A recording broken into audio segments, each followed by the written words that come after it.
Damn, Scott, you got my phone number. Just call me. We'll totally hang out. Hi. Hi. How we doing? I'm going to bring this way up and use my radio voice so you can hear me over the electric slide upstairs. And I, like NPR Arnold, also have an iPad. Mine's very old. If I need to clear it, I just shake it. Works pretty well. Scott has been bugging me about doing this for a long time. And I have been dealing with the death of WNKU for, really close to 2 years, a year and a half.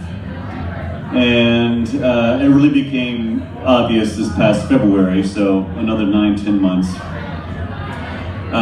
So I've been processing this for a long time.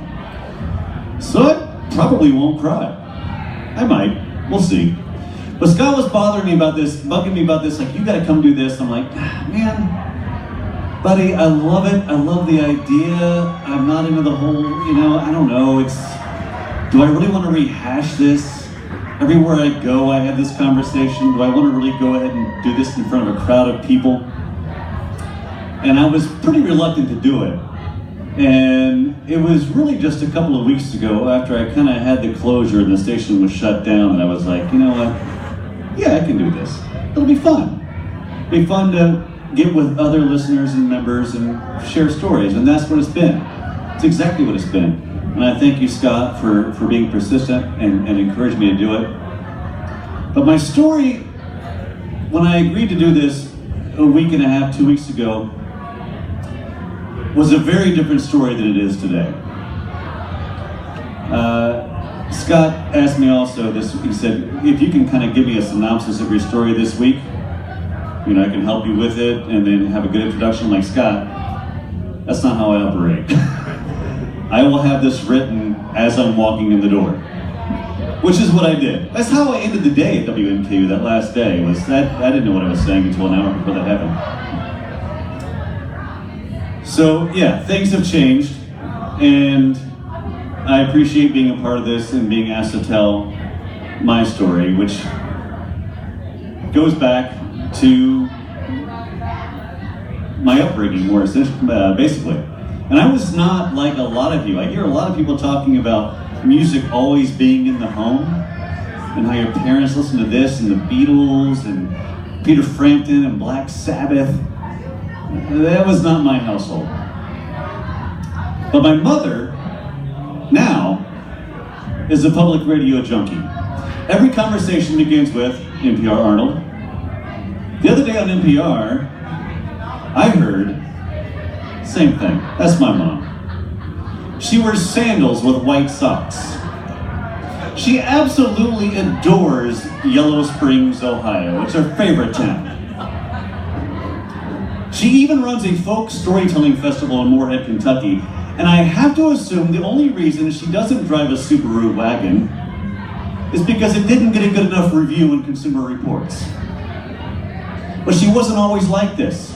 She grew up in a small town in Illinois, the oldest daughter of a conservative Baptist preacher who fought in the battles of Okinawa and Iwo Jima in World War II.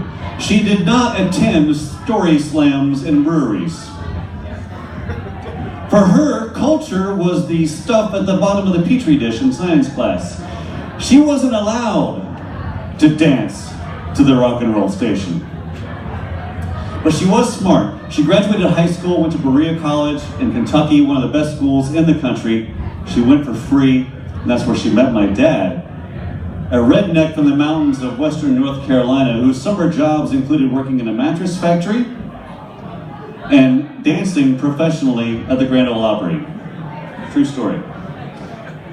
Just last week, I was absolutely horrified when my mom showed me a picture of my dad in his college dorm room, and hanging on the wall behind him was, wait for it, a Confederate flag. For my mom at the time, that was not a deal breaker, believe it or not. She eventually took him home to meet her parents, and on one particular Saturday night at a good old-fashioned Southern Baptist tent revival, led by her conservative Baptist preacher father, my dad, the clog dancer from Canton, North Carolina, saw the light. The good Lord called him to serve, and before long, my mother, the preacher's kid, was marrying a preacher herself, which makes me what? All right. Scott, what does your dad do for a living? He's a hoarder. He's a hoarder? He's a hillbilly hoarder. Has anybody ever accused you of being a hoarder's son? Arnold, what's your dad do? Engineer. Have you ever been referred to as an engineer's son?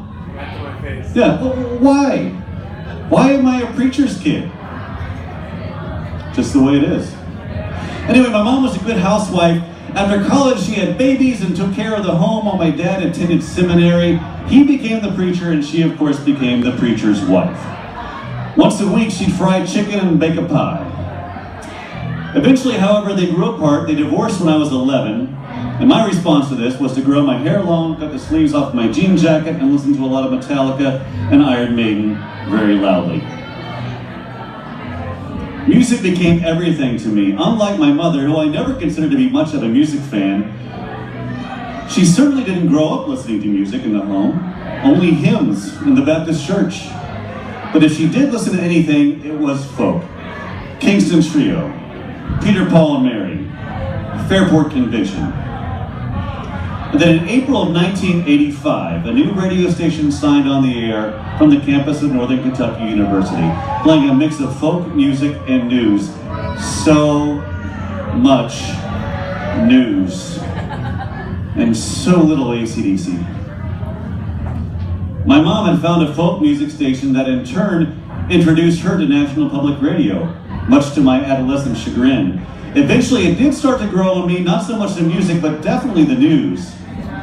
Bob Edwards, Noah Adams, Corky Roberts, all part of every ride to school and every ride home. They were trusted companions who taught us a lot about the world beyond Union, Kentucky. Around this time, things started to change my mom. She became a career woman and a staunch liberal. She became a fan of Brussels sprouts and exotic cheeses. She stopped frying chicken, she stopped baking pies, she became fiercely independent. You might even call her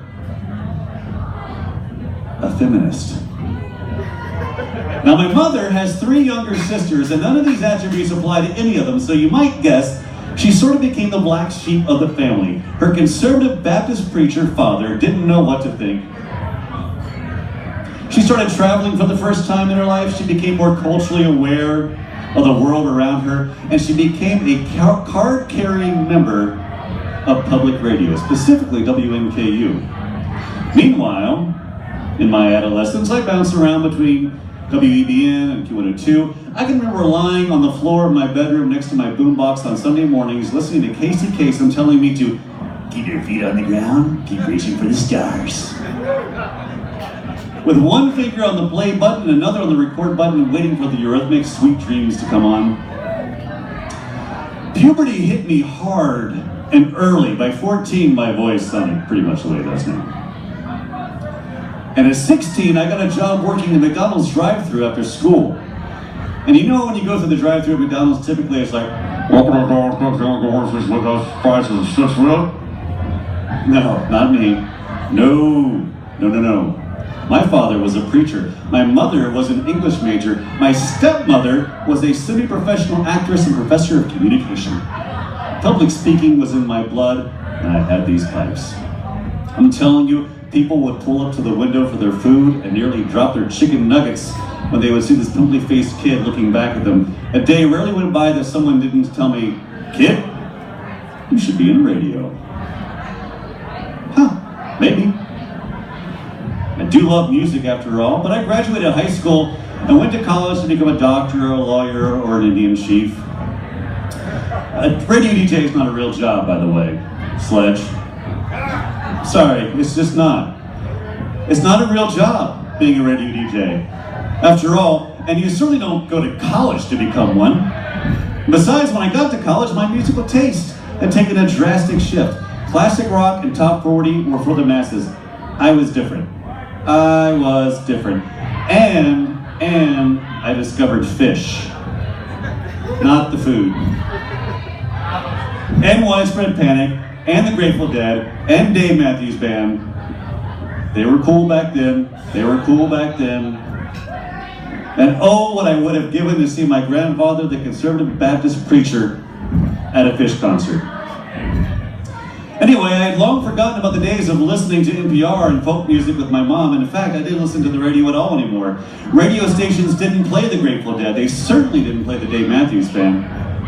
Those guys didn't even have an album out yet. My friends and I just traded bootleg tapes of their live shows. We thought we were so cool. When they did put out their first album on their own independent label in 1993, I bought it the same day, but I knew it wouldn't see the light of day on radio. I just knew it.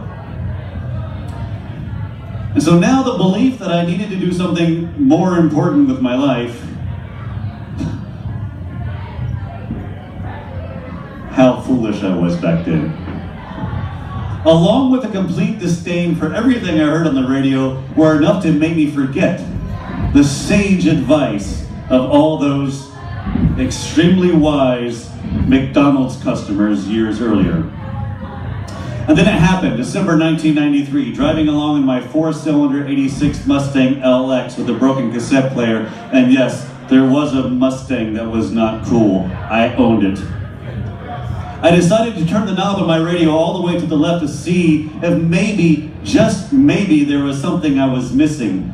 And that's when I heard it. A DJ by the name of Colin Cordy, who really didn't have a radio voice at all, was playing the Christmas song by Dave Matthews Band. And a lot of you have heard this story before, I'm sure, on the radio. I absolutely could not believe it. I didn't know another soul in Cincinnati to do this band. And here's a radio station playing them? What was this station? The song ended, and Colin Cordy followed in with the station ID, 89.7 WNKU. Memories of Emmylou Harris, Bob Edwards, John Hyatt, and Noah Adams all came rushing back. I was horrified. Absolutely horrified. This was my mom's radio station. But I kept listening, and I kept listening. I didn't know what the hell I was listening to most of the time, but I kept listening.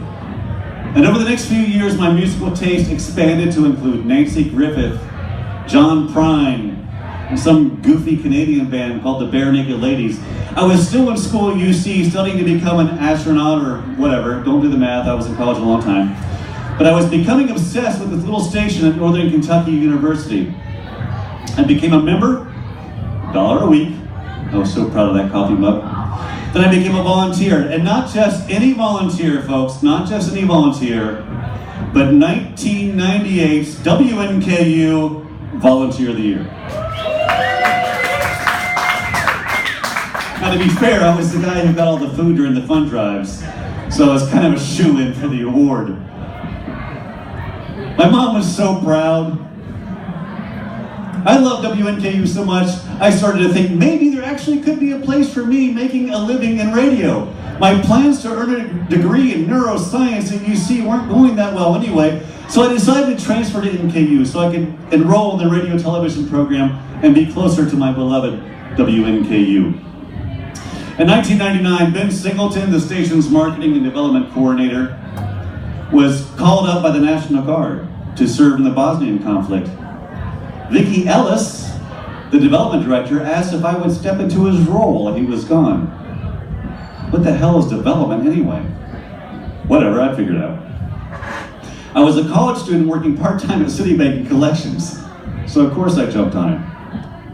And in all seriousness, I can't overstate just how grateful I am to this day to Vicki Ellis and then General Manager David Arnold for having that kind of faith in a fledgling college student such as myself to say, hey, you want a full-time job in radio?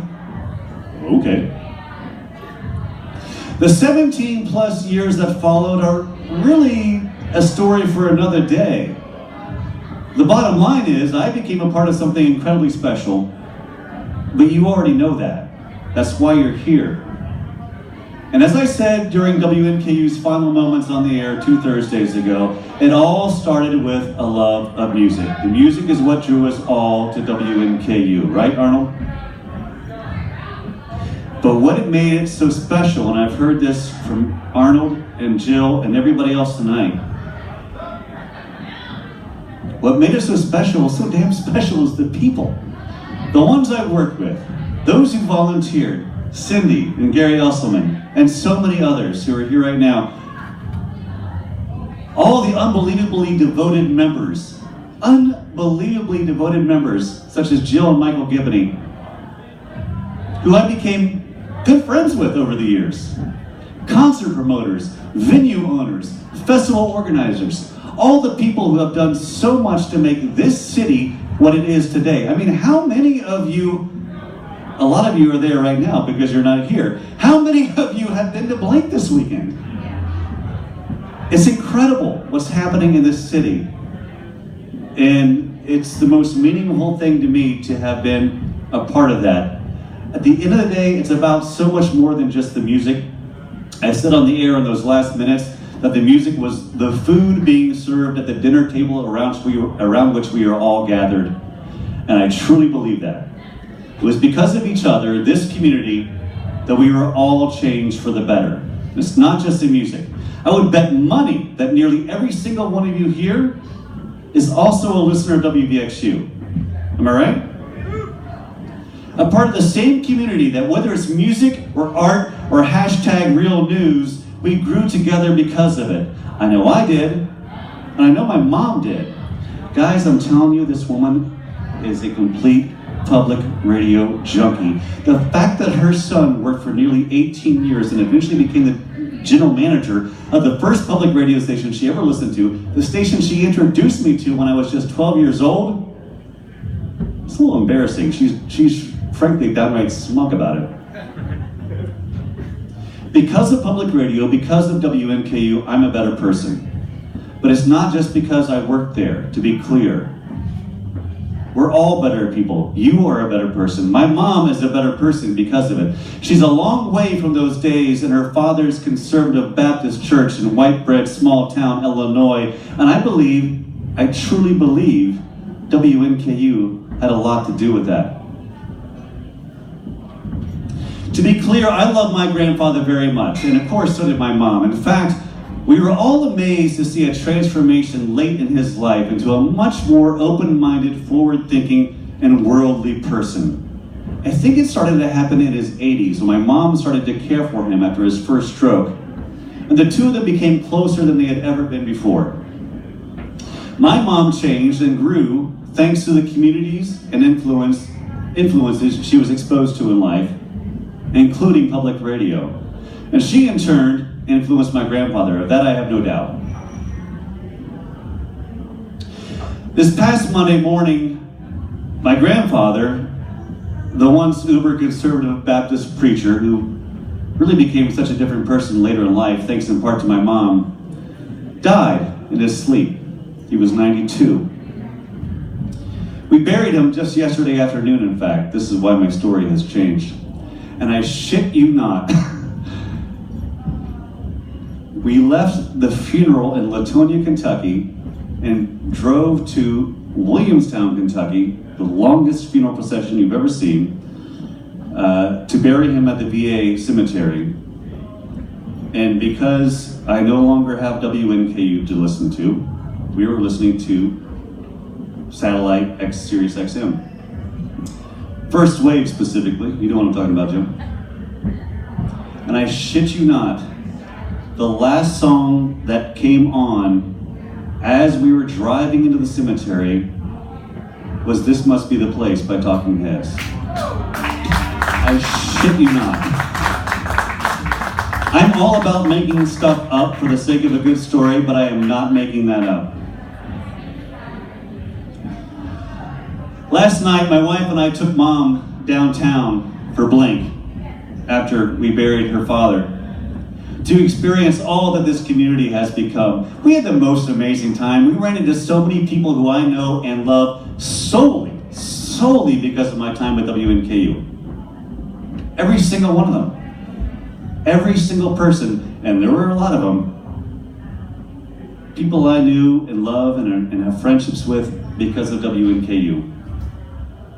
At one point we were walking near Findlay Market. I was a few steps ahead of Mom, but it was clear that she was with me, and a man stopped her.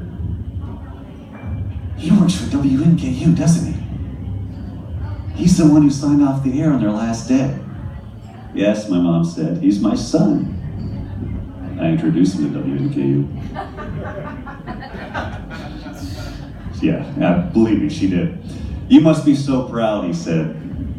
You have no idea, she said.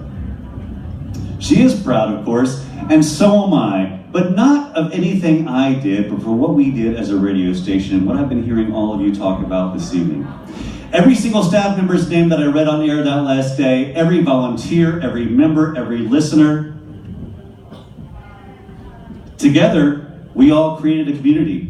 How many times have we heard the word community tonight? That has changed lives. And I thank all of you for being a part of that.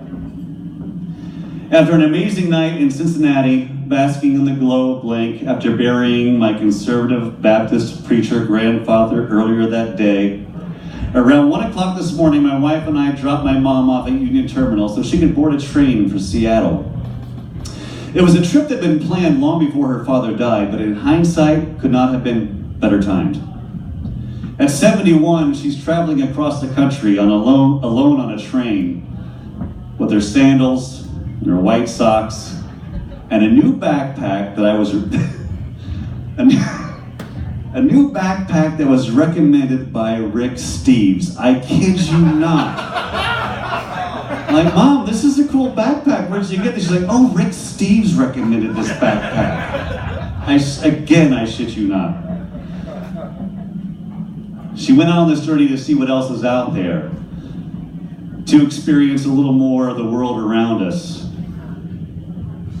If WNKU did nothing else in its 33 years, I hope that we helped you discover a little bit more of the world around us through both music and a truly, truly exceptional community.